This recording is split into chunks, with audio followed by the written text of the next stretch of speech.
Сәлеметсіздер ме? Біз бүгін осындай үйге арналған аяқ киім тоқитын боламыз. Бізге қажетті осындай арнайы табан қажет. Менде 36 табан, бұл бір размер маламер көшірет, 35-ші размерге сәйкес келеді. Одан кейін осындай бізге иран жіп қажет, бұны 2 қабаттап тоқитын боламыз. Одан кейін осындай ілмек біз қажет, бұның 1-ші және 2-ші размерде жүреді. Біз 2-ші размермен тоқимыз. Одан кейін қайшы қажет болады. Ал енді осы иран жіпті 2 қабаттауды сіздерге көрсетейін. 1-ші басын осы жақтан аламыз, ал 2-ші басын осы жіптің ортаңғы жағынан аламыз, яғни ортасында өзінде болады. Осылай 2 жіпті біріктіріп тоқитын боламыз. Бір ұшымен 2-ші ұшын біріктіріп түзеулеп алып тоқитын боламыз. Ал менде осындай дайындап қойған жібім бар. Ал бұл жіпті мына жаққа қоя тұрамыз. Осындай иран жіптен 2 үйге арнаған аяқ киім тоқуға болады. Ең бірінші біз аяқ киімнің осы айналдыра тоқитын боламыз. Яғни орамсыз баған тоқитын боламыз. Ең бірінші осындай әр ілмектері болады. Аяқ киім табанының осы ілмектерді сәйкестендіріп аламыз 2-ші табанға. Осылай біріктіріп, бірдейлігін қарап аламыз. Ілмекпен біріктіріп қарап аламыз түзеулігін.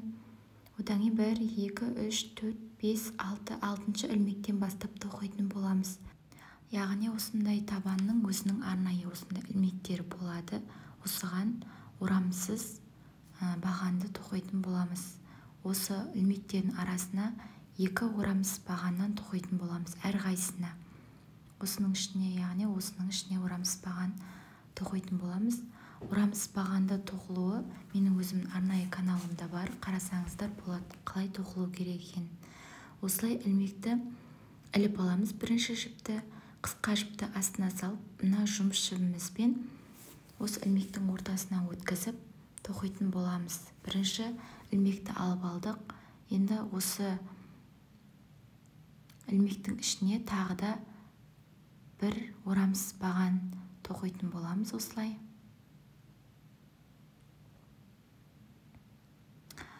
Алына қысқа жіпті астына жіберетін боламыз. 2-ші ілмектің ішіне кіргіздік. Тағы 2 жіптен өткізіп, тағы да 2-ші рет орамсыз баған, яғни әр ілмектің ішіне 2 орамсыз баған тоқитын боламыз. Міне 1,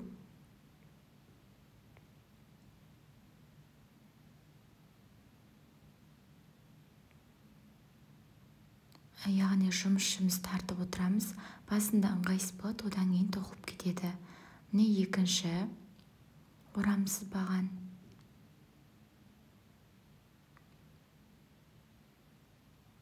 Тағы да келесі ілмекке тағы да орамсыз баған тоқитын боламыз. Әр ілмектің ішіне 2 орамсыз баған тоқып отырамыз. 1, міне 2.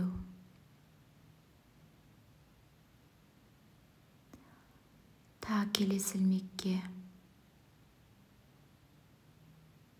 1, тағы да 2-ші. Келесі ілмекке тағы да 1 рет орамсыз баған, одан кейін тағы 2-ші орамсыз баған тоқитын боламыз. Осылай айналдыра табанымызды тоқып шығамыз. Әр ілмектің ішіне 2 рет орамсыз баған. Міне тоқып бітірдік.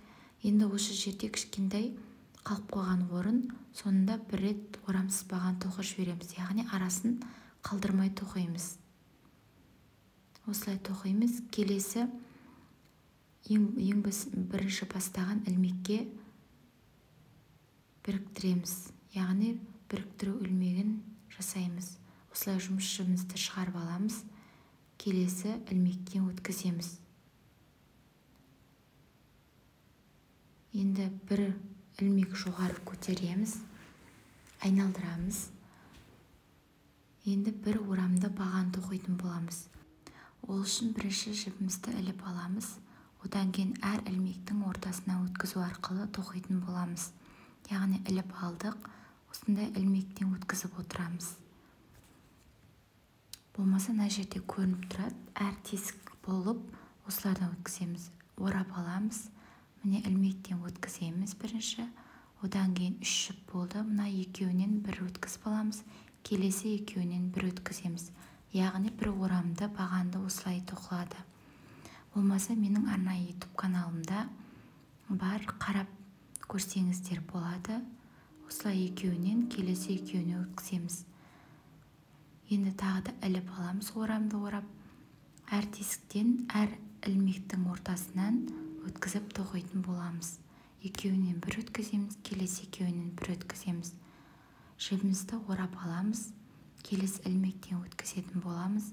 Жұмыс жібін шығарып алып, екі жіптен тағы бір өткіземіз, келесі екі ілмектен тағы өткіземіз. Орап аламыз, келесі ілмектен өткізіп шығарып аламыз. Екеуінен бір өткізіп, келесі екеуінен бір өткіземіз. Осылай енді біз осы жерге дейін тоқитын боламыз. Яғни бізде басы ашық, аяқ киім болып табылады. Осы жерге дейін тоқып бітіреміз. Міне тоқып бітірдік. Енді осылай көріп аламыз, яғни сызық бойынша өлшеп аламыз. Енді осы жібімізді шығарып алып, осы ілмек үлкен қылып шығарып, осы табанды айналдыра орайтын боламыз, яғни байлаймыз. Осылай арқылы байлап, осы бетін бітіреміз. Жұмыс жібімізді тартып аламыз.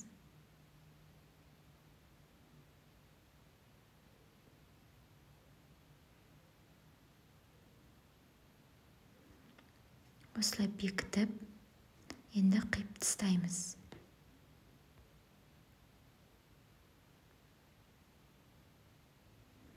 Осы жіпті жасырып ішкі бетіне, яғни бірінші ілмекпен екінші жағымен жасырып тастаймыз.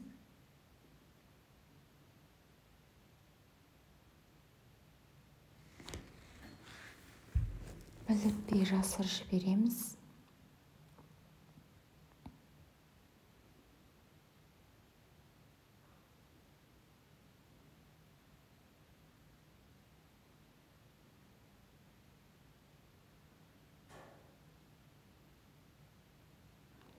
Енді келесі екінші қапталын тоқитын боламыз. Екінші қапталын тоқу үшін бірінші қарама-қарсы бетімен өлшеп аламыз, бірдей қылып. Яғни қисық кетпеу керек. Бірдей қылып қарап өлшеп аламыз сызық бойынша.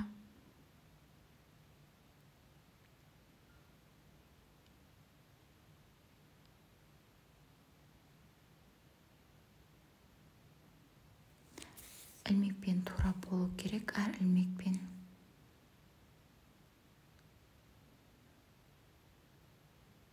Енді осыдан жібімізді шығарып аламыз. Қысқа жібімізді астына жібереміз, жұмыс жібімізді ұстап тұрамыз.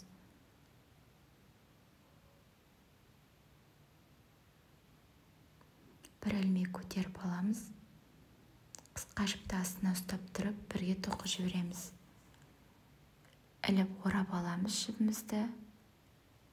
Бір орамды баған тоқимыз бұл жаққа да. Екеуінен бір өткіземіз, келесі екеуінен тағы өткізетін боламыз.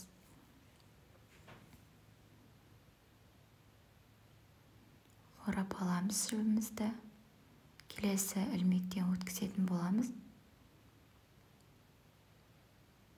Осылай жібімізді шығарып алып, біреуінен бір өткіземіз, екінші ілмектерден тағы өткізетін боламыз. Тағы орап аламыз. Осылай басында қалай тоқыдық, қарама-қарсы бетіне, осы жақты да солай тоқитын боламыз. Міндетті түрде қысқа жіпті астына жібереміз. Қолымызға ыңғайлы қылып тоқитын боламын. Мен енді қолыма ыңғайлы қылып табанды ұстап тоқып жатырмын. Орап аламыз жібімізді, келесі ілмектен өткіземіз.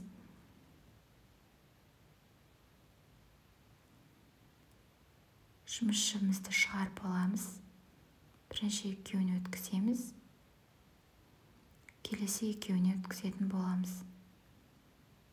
Тағы да іліп аламыз, орап.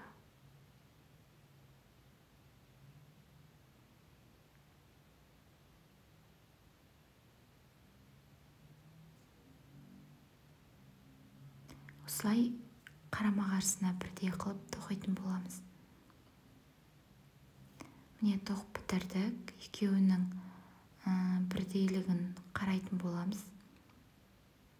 Жіппен өлшеп, яғни қисық кетпеу керек. Осылай қарап аламыз, өлшеп аламыз. Келесі бұл жіпті қимаймыз. Жоғары ілмек тереміз. 1, 2, 16 ілмек. 3, 4, 5, 6, 7, 8, 9, 10, 11, 12, 13, 14, 15, 16 ілмек жоғары көтеріп алдық. Осы ілмекті қарама-қарсы жағына бекітетін боламыз. Міне бірінші ілмекті алып аламыз жоғарына бетінен. Осы ілмектен мына жақтағы ілмекті өткізетін боламыз. Міне осылай өткізіп аламыз. Енді жұмысшымызды тартып, табанымызға айналдыра бекітетін боламыз. Осылай айналдыра бекітетін боламыз. Жұмысшымызды тартып байлаймыз.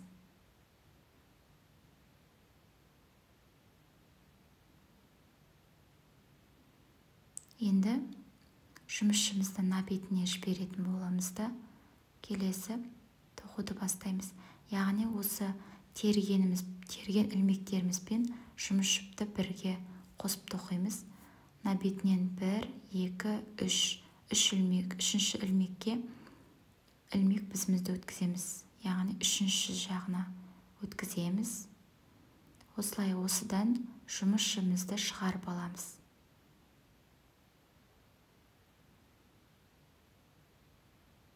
Осылай шығарып аламыз. Яғни мына жерде терген ілмекпен мына қой ортасындағы жұмысшымызды бірге тоқитын боламыз. Ондай қатты тартып ұстамаймыз, бостау қылып ұстаймыз. Осылай бір ілмек көтеріп аламыз. Енді екеуін бірге қосып отырып тоқимыз. Бір орамды баған тоқитын боламыз. Міне біреу, міне екеу. Яғни 16 бір орамды баған тоқимыз осы қатарға. Міне екінші, үшінші, төртінші,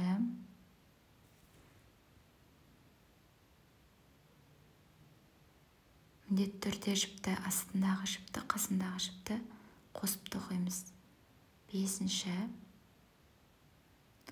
алтыншы, жетінші,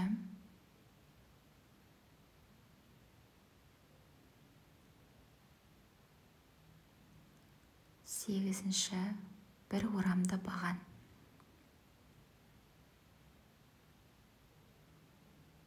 Тоғыз, 10, 11, 12,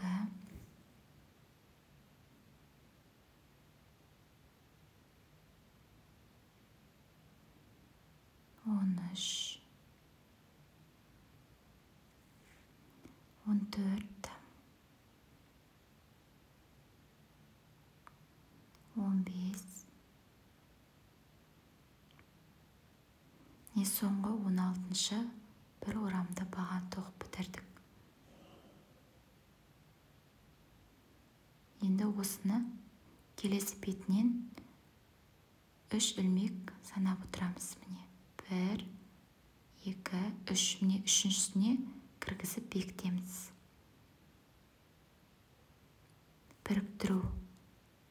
Біріктіреміз осылай. Осылай біріктіріп шығарып аламыз жұмысшымызды.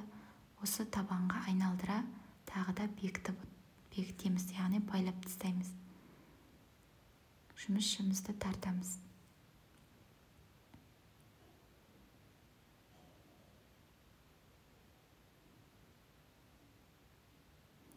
Міне бітірді. Келесі бетіне тағы да өткіземіз жұмысшымызды. Тағы да 3 ілмек санаймыз. 1, 2, 3. Міне үшінші ілмекке тағы да жұмысшымызды шығарып аламыз ілмектен. Ал ана жіпті, ортасындағы жіпті қалдырамыз, яғни қатты тартпаймыз, қатты бос қалмаймыз, орташа қылып көлемде ұстаймыз. 1 ілмек көтеріп аламыз. Келесі ортасындағы жіпті міндетті түрде бірге тоқимыз. Орап аламыз жібімізді. Міне ең бірінші тесікке өткізетін боламыз. Міне көрсетіп тұрмын. Соған бір орамды баған 2 рет тоқимыз. Міне 1 тоқыдық. Келесі сол тесікке екінші рет тоқитын боламыз. 1 орамды баған. Келесі 1, 2 орамды баған тастап, міне үшінші тесіктің ортасына, яғни 2 мен 3-тің ортасына 1 орамды бағанды 2 рет тоқитын боламыз. 1, міне 2.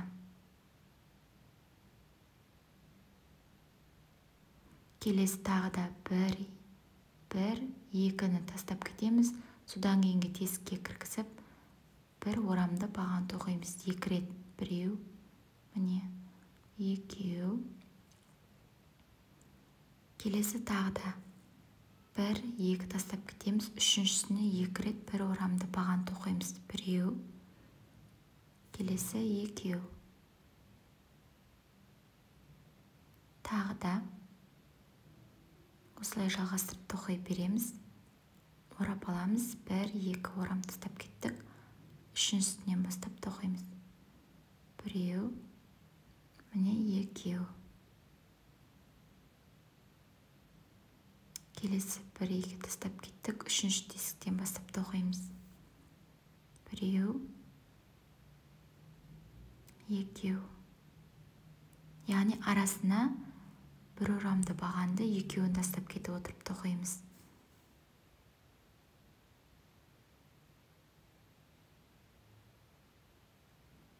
Мұқият қарап тоқыңыздар, өте оңай.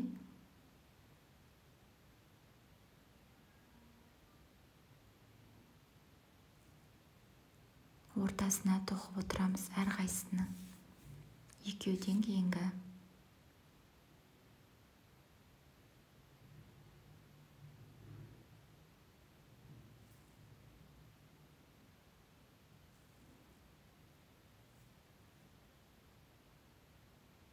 Келесі 2 рет тоқыдық. Ең соңғысына міне 2-ін тастап кеттік. Іліп аламыз, орап. Міне соңғы тесік. Соған 2 рет 1 орамды баған тоқимыз. 1, міне 2.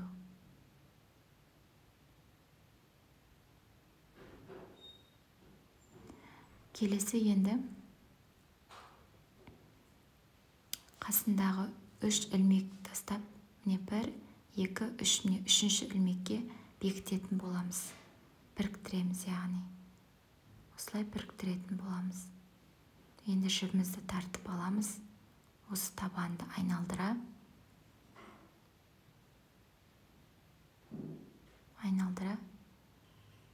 біріктіреміз, яғни байлаймыз. Осылай байлаймыз.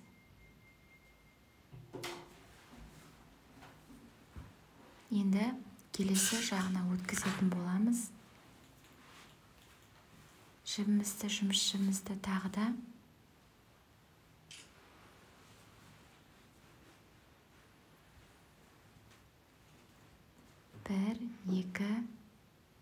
үшінші ілмектен өткіземіз. Жұмысшымызды іліп алып осылай шығарып аламыз. Яғни ортасындағы жіпті бостауға ұстаймыз, қатты тартпаймыз. Бір ілмек шығарып аламыз, осы жоғары қарай көтеріп, келесі іліп аламыз.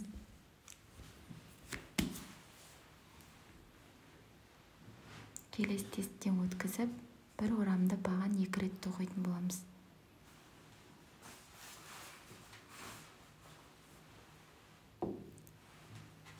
Екеу, келесі өзінің орындары болады, осылай тесік болып қалады. Одан кейінгі екінші рет тоққан кезде әр тесіктің ортасына өткізіп тоқимыз. Біреу, міне екеу. Осылай екі орамды, бір орамды баған қалып қойып отырады ортасында. Әр тесіктен тоқып отырамыз.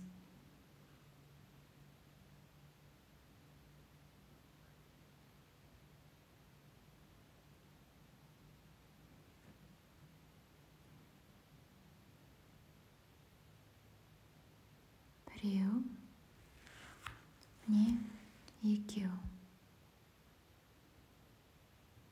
Келесі біреу,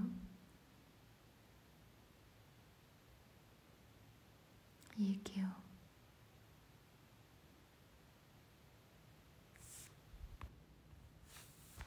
Осылай тоқи береміз, яғни әлі орап аламыз.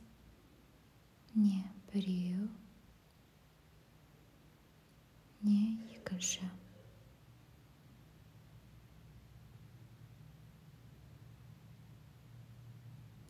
Тағы да біреу,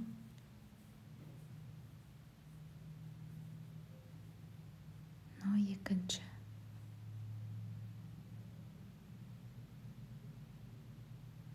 Біреу, екінші.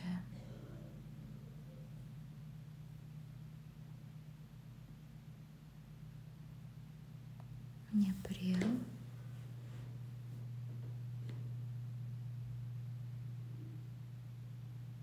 екінші. Міне ең соңғысына келдік. Ең соңында да өзінің тесігі болады. Біреу,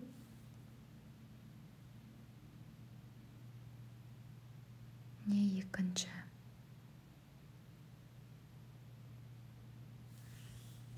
Енді мына жерде үшінші петляға бекітетін боламыз.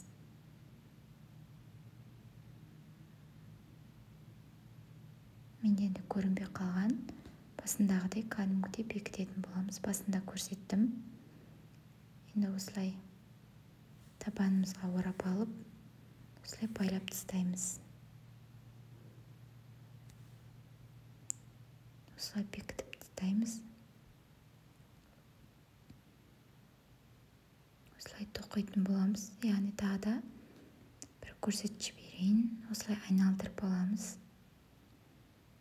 Келесі үшінші петляға жібімізді өткіземіз.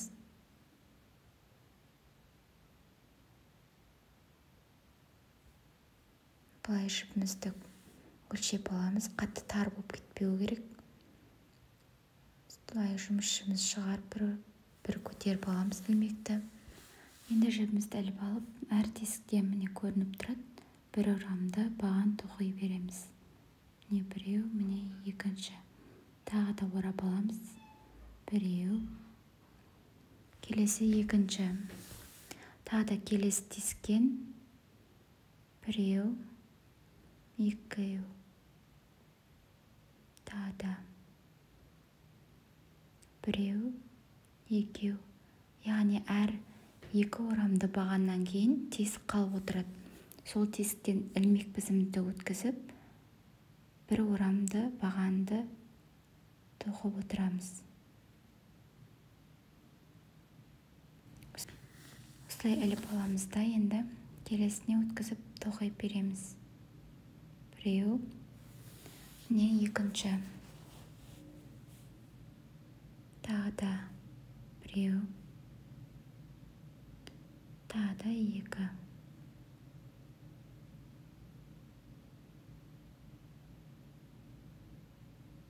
Екі бір орамды баған әр тесікке. Астындағы жіпті бірге тоқуды ұмытып кетпейміз, яғни бірге қосып отырып тоқып кетеміз. Біреу, екеу. Қатты тартылып кетсе астындағы жіп, яғни қолымызбен жаймен деп тартып алып, тоқи береміз.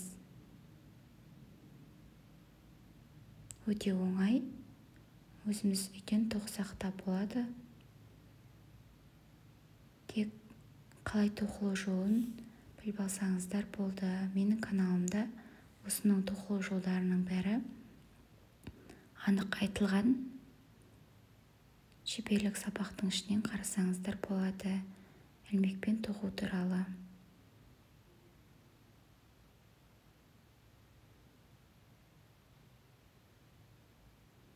Міне екінші рет тоқыдық. Енді соңғысын соңғы тесікке 1, екінші 1 орамды баған. Енді соңғы 3-ші ілмекке жібімізді шығарып аламыз. Жұмыс жібімізді енді біріктіреміз келесісіне.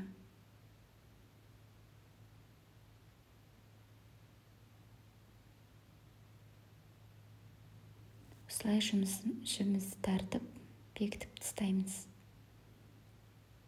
Міне осылай соңына дейін тоқитын боламыз, соңғы ілмекке дейін. Міне тоқып бітірдік. Осындай әдемі үй аяқ киімі шығады үйге киетін. Енді тағы соңғы бір тоқитынымыз бар. Енді мына жіпті табанымен айналдыра бекітіп тастаймыз.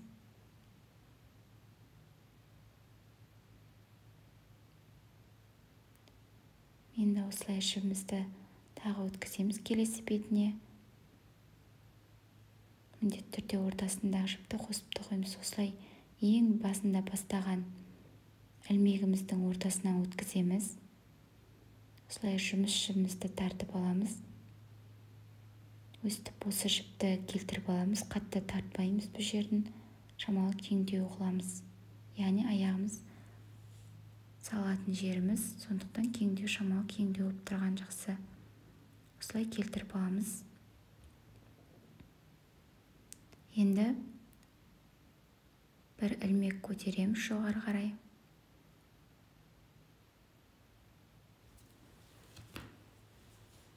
Енді орамсыз баған тоқимыз. Әр несі көрініп тұрады ілмектеріне орамсыз баған, соған айналдыра орамсыз баған тоқимыз. Міне осылай тоқып отырамыз. Әр ілмекке айналдырып орамсыз баған тоқимыз. Міне көрініп тұр. Әр ілмектің ортасына өткізіп отырамыз.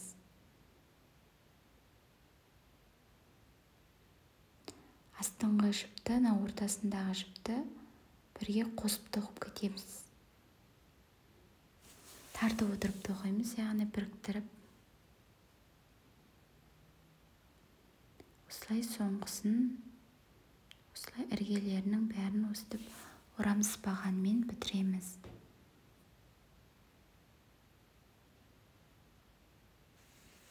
Әр ілмектің ортасына өткізу арқылы тоқимыз.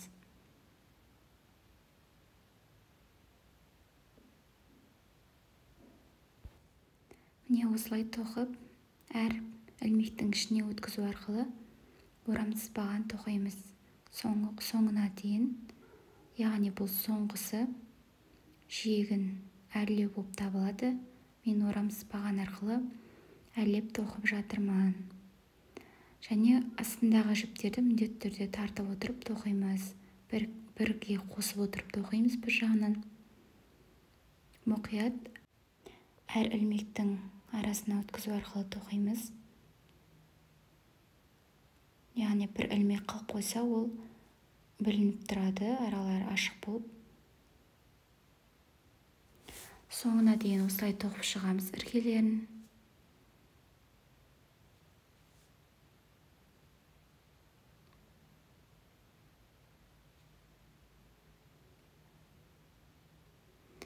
Өзімізге ыңғайымызға қарап алып аламыз.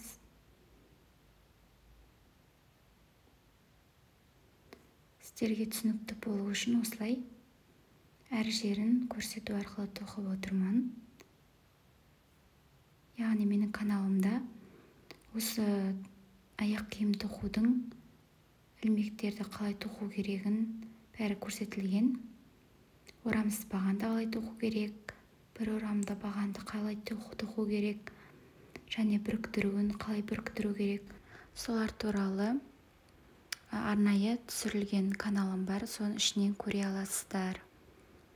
Өте оңай, өзімізге үйге тоқып алуымызға болады. Құрамы да өте аз және оңай табылады. Осылай соңғы жағын тоқып бітіріп қалдық. Яғни орамсыз бағанмен.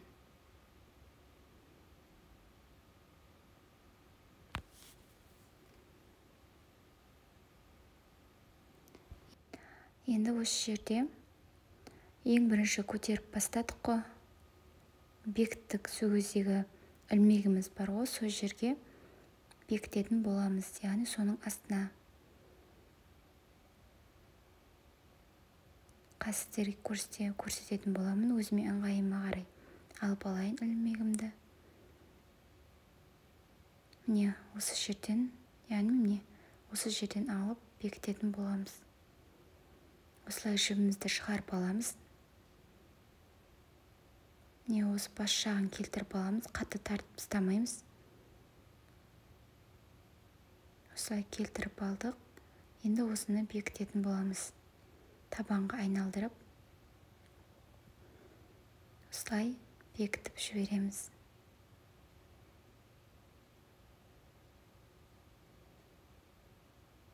Осылай байлап, бірдейлігін қарап аламыз. Қалған жіптерді, шығып тұрған жіптерді қиып тастап, ішкі бетіне ілмек арқылы жасырып жібереміз. Ол ештеңе етпейді. Енді бетіндегі гүлін тоқитын боламыз. Ол енді тағы да каналымда бар, келесі каналымда. Содан қарап тоқсаңыздар болады. Осылай ілмектің ішкі жағымен бекітеміз. Міне бітірдім. Сіздерге көп рахмет. Каналымды қарағандарыңыз үшін маған тіркеліп, лайк басып, комментарий жазып кетіңіздер. Сау болыңыздар.